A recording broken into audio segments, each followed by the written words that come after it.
In the vibrant town of Oxford, Mississippi, where the charm of Southern traditions blends seamlessly with the energy of college life, Ally Costiel's future seemed as bright as the sunsets she loved to photograph.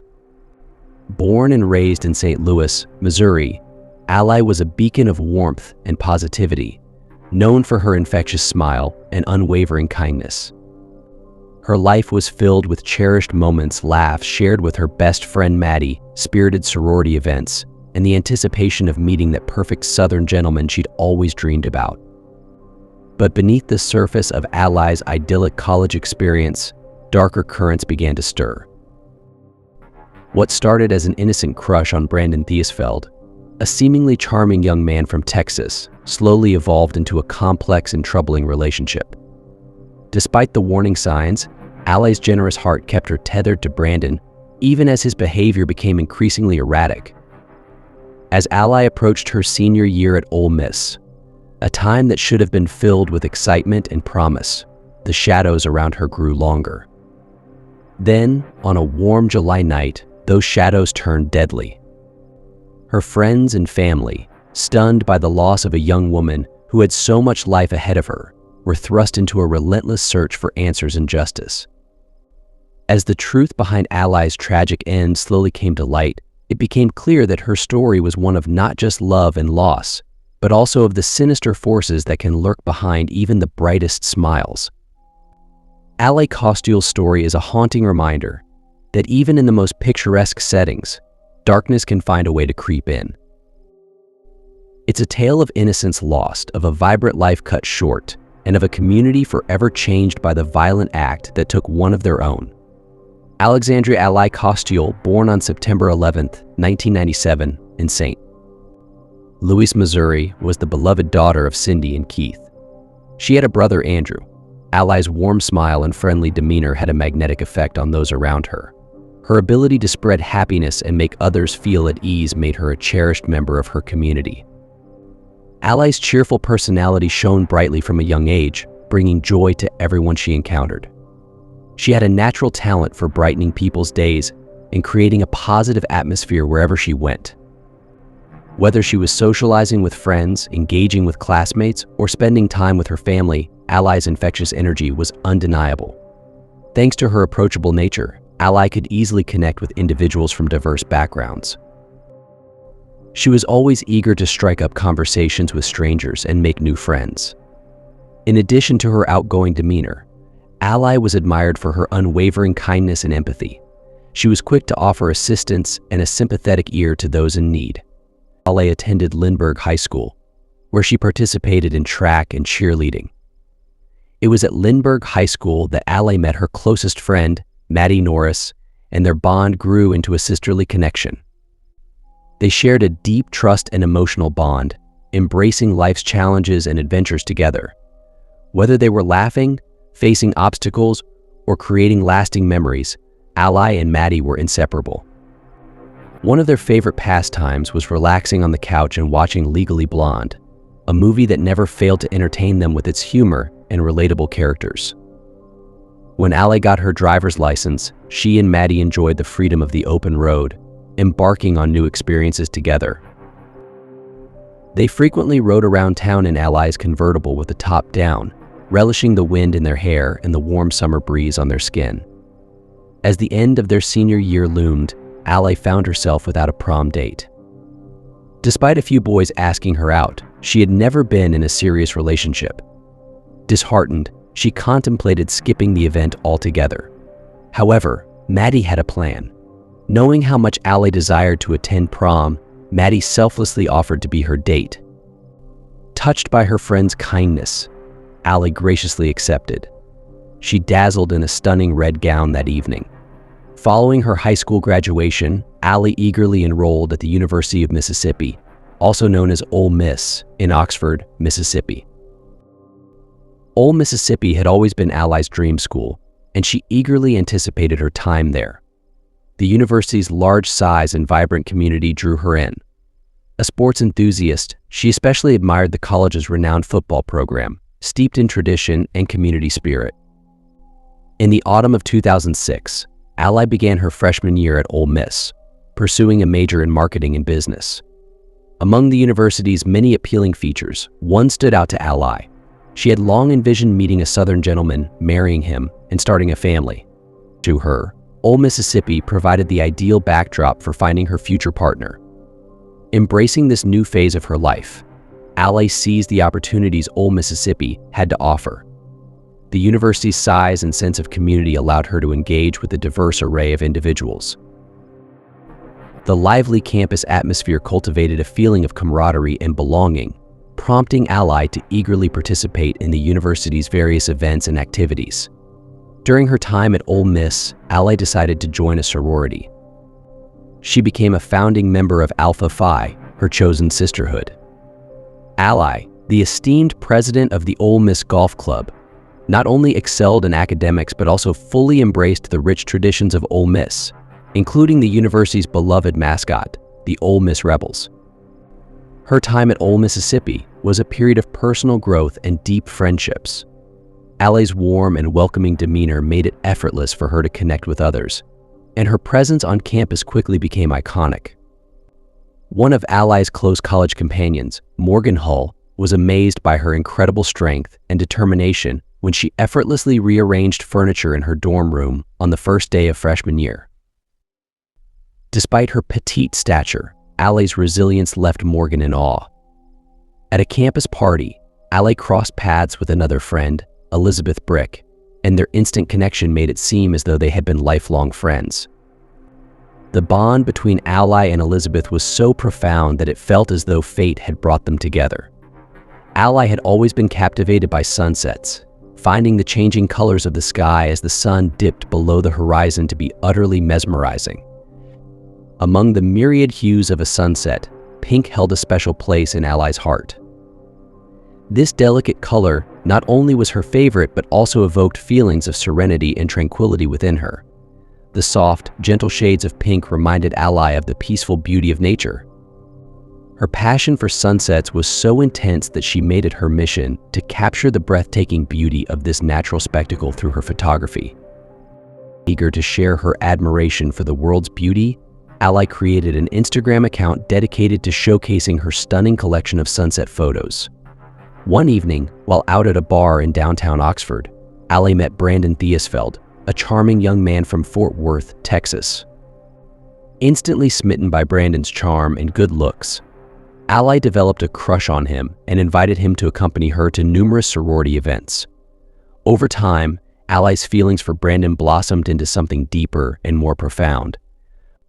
Brandon was born into a loving Christian family, enjoying a privileged upbringing thanks to his father's esteemed position as a prominent doctor in Fort Worth. Growing up in the heart of Texas, Brandon embraced the typical Texan childhood, relishing in activities such as hunting, fishing, and soccer. His love for the outdoors was unmatched, always eager to partake in any adventure that came his way. During a school break, Maddie Norris, a close friend of Ally from St. Louis, Missouri, visited Oxford, Mississippi, hoping to meet Brandon after hearing Ally's constant praise. Unfortunately, Brandon's absence left Ally and Maddie disappointed as he failed to reach out or make an appearance. Witnessing Ally's hurt, Maddie felt a deep sense of sympathy for her friend. Despite Brandon's actions, Ally remained resilient and focused on excelling both academically and socially during her freshman year at Ole Miss. As the summer before her senior year approached in July 2019, Ally's parents, Cindy and Keith, eagerly planned a visit to Oxford to spend time with their daughter. Excitement filled the air as Ally prepared for her final year of education, teaching a fitness class and attending summer school. Upon their arrival, Ally proudly showcased her favorite spots around town to her parents, offering a personalized tour of her campus and sharing her enthusiasm for the university's buildings and landmarks. It was a moment for Cindy and Keith to witness their daughter's growth and celebrate her achievements. One evening, Cindy lovingly prepared Ally's favorite dinner, creating a warm and memorable family moment. Ally and Cindy indulged in a lavish feast, savoring delectable dishes while reminiscing about cherished memories. Ally's affinity for all things beach-related prompted a trip to a boutique, where they procured an array of coastal-themed decor for her apartment. Hours were spent meticulously selecting items, from beachy ornaments to vibrant throw pillows, to infuse Ally's living space with a touch of seaside charm. As the day approached for Ally's parents to depart for St. Louis, she implored them to extend their stay, eager for them to explore more of Oxford's offerings. Despite initial reluctance, Cindy and Keith acquiesced, agreeing to linger an extra day. On the eve of their departure, Ally's parents phoned her around 7 p.m. Startled from a nap, Ally informed her mother of plans to socialize with friends that evening. Oblivious to the weight of their conversation, Cindy bid her daughter farewell, unaware it would be their final exchange. Sardis Lake, renowned for its hunting grounds and recreational areas, lies 30 minutes from Oxford. Patrolled by the local sheriff's department, the vast expanse ensures safety for visitors. On June 20th, 2019, an officer was tasked with monitoring the lake during the early hours. The darkness enveloped the surroundings, evoking a sense of eerie solitude. During his patrol, the officer detected a peculiar sight near a picnic table. Upon closer examination, he discovered a harrowing scene. A young woman lay motionless, bearing 9 gunshot wounds. Alarmed, he swiftly summoned reinforcements. Moments later, additional officers and medics descended upon the location. Among the discoveries was a purse in a nearby ditch, piquing the curiosity of one officer who cautiously approached it. Upon unveiling the bag, the officer stumbled upon a wallet nestled within. This wallet held an old Mississippi student ID and a driver's license bearing the name of Alexandria Costiel. Following the grim discovery of Ally's body at Sardis Lake, it became imperative to reach out to her parents, Cindy and Keith.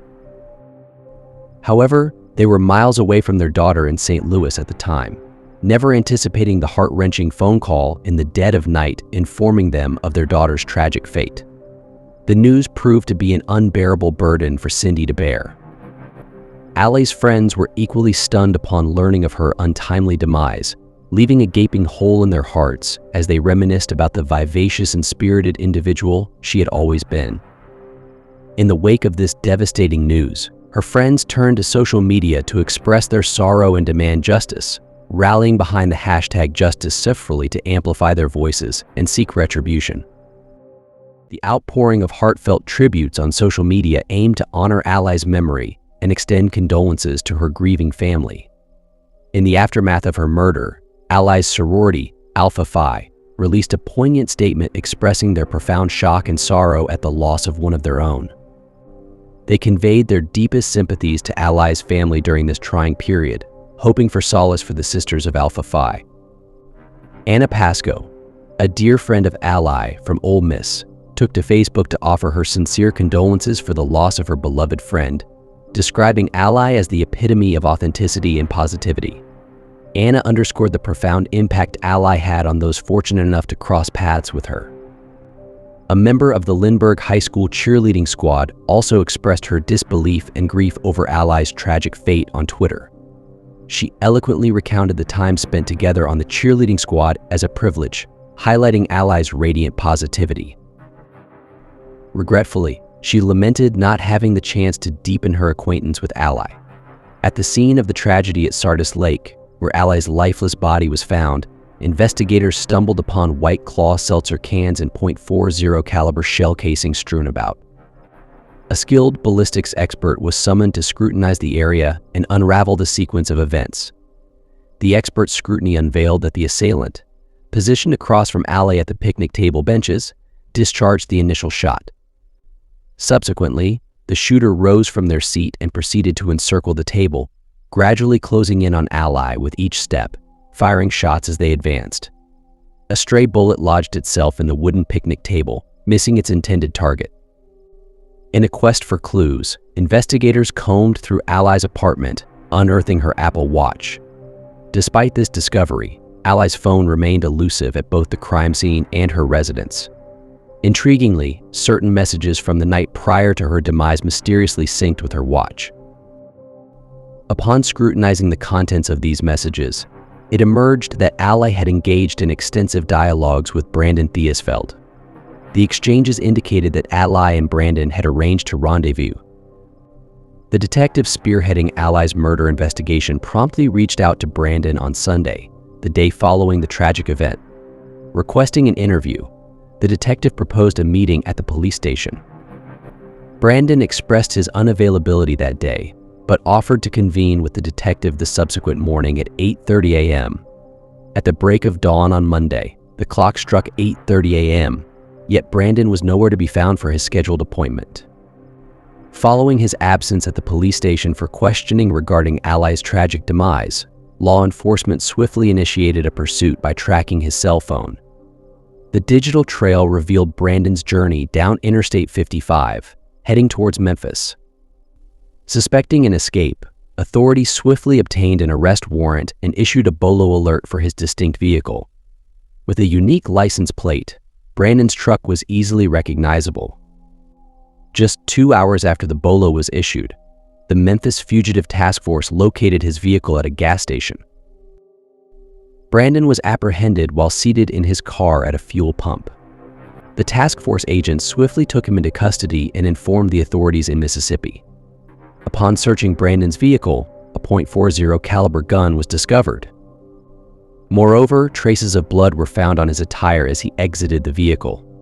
Following his arrest and extradition to Mississippi, detectives commenced retracing his movements leading up to Ally's tragic death. On the evening of Saturday, July 20th, Brandon spent time with friends and engaged in a game of bowling. However, the subsequent day he arrived at a friend's residence bearing a 6-pack of beer and his .40 caliber firearm. The friend disclosed to investigators that they conversed for a while. Yet come Monday morning, Brandon had vanished. Throughout the investigation, it was revealed that Brandon had no history of physical altercations or violence. Testimonies from his acquaintances and Ally's loved ones unveiled that the couple initially crossed paths at a local bar in Oxford during their freshman year, eventually progressing to a casual relationship. However, tensions arose during their sophomore year, with Ally's loved ones noting a shift in her commitment towards the relationship, suggesting a deeper interest in Brandon. The divergence in interests eventually caused tension between the two individuals, resulting in Brandon cutting off communication with Ally due to her frequent nights out drinking and calling him. After a year had elapsed, Brandon and Ally reconnected during the summer before Ally's final year of school. They made the decision to rekindle their romance and resumed seeing each other. In the tragic case of Ally's murder, Brandon was accused of capital murder and faced the possibility of the death penalty. This charge is the most severe criminal offense that can be brought against an individual. The accusations were made on the basis of the state's belief that Brandon had abducted Ally by luring her to Sardis Lake. When news of Brandon's arrest became public, shockwaves reverberated through Oxford as the details of Ally's murder were extensively covered. Brandon's arrest sparked a whirlwind of speculation and gossip, with members of the community sharing various theories.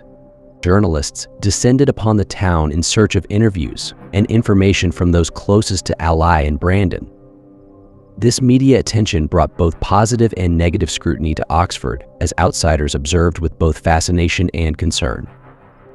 In late September 2019, Brandon entered a plea of not guilty to the murder charge. As detectives continued to strengthen their case against him, they revisited the text messages exchanged between the couple. From these messages, the detectives learned that in April 2019, 3 months before her tragic death, Ally was preparing for her spring semester finals while also grappling with the possibility of being pregnant. On April 14th, Ally shared a photo of an inconclusive home pregnancy test with Brandon. Brandon responded by suggesting they wait to see if she was truly pregnant, but if she was, he made it clear that they would not keep the baby and proposed getting a pill. However, Ally had a different perspective on the situation. She hesitated about ending the pregnancy and mentioned the possibility of finding a man who would cherish both her and the baby. Despite her uncertainty, Brandon stood firm in his decision, informing Ally that he was serious and that having a child would shatter his life. Detectives stumbled upon CCTV footage of Ally leaving a bar on Oxford Square around 11:45 p.m. on July 18th. An hour later, at approximately 1:30 a.m., Ally met Brandon, who then drove them to Sardis Lake. According to Brandon's defense team, both Ally and Brandon had been drinking alcohol throughout the day. Brandon's lawyer claimed that upon reaching Sardis Lake, they sat at a picnic table, enjoying music. However, at one point, Brandon got up, went to his truck to consume drugs, returned to Ally, went back to his vehicle, and retrieved his .40 caliber gun. Allegedly, a shooting occurred across the lake. After the incident, Brandon sat down and conversed with Ally. Unfortunately, the situation took a tragic turn when he fatally shot her. Brandon's attorney argued that his actions were influenced by drugs and alcohol. Nevertheless, the detectives and Ally's family viewed the incident differently. They believed that Brandon killed Ally because he suspected she was pregnant, which would negatively impact his life. They considered the murder premeditated, cold, and calculated. On August 27, 2021, Brandon agreed to a plea deal from the state, eliminating the death penalty. As part of the deal, Brandon pleaded guilty to first-degree murder and received a life sentence without the possibility of parole. Ally's loved ones gathered in the courtroom, dressed in pink, her favorite color, to show their support. After the judge delivered the sentence, Brandon addressed Ally's family. Brandon expressed deep regret for his actions and humbly asked for their forgiveness. He understood the immense pain he had caused, yet he remained hopeful that they could eventually find it in their hearts to grant him absolution. According to the autopsy report of Ally, it was determined that she was not carrying a child at the time of her tragic death. However, this does not definitively rule out the possibility that Ally was once pregnant. Cindy, Ally's mother, firmly believes that her daughter was expecting and tragically lost the baby. A touching memorial was set up by Ally's loved ones at the location where she was brutally taken from this world, Sardis Lake. Cindy and Keith, her grieving parents, hold on to cherished memories of their daughter, even as the silence of her absence continues to haunt them. Whenever Ally's friends catch sight of a pink-hued sunset, their minds instinctively drift to thoughts of her. They have devoted themselves to honoring her legacy, striving to keep her spirit alive and ensuring that she will forever remain in the hearts of those who knew and loved her.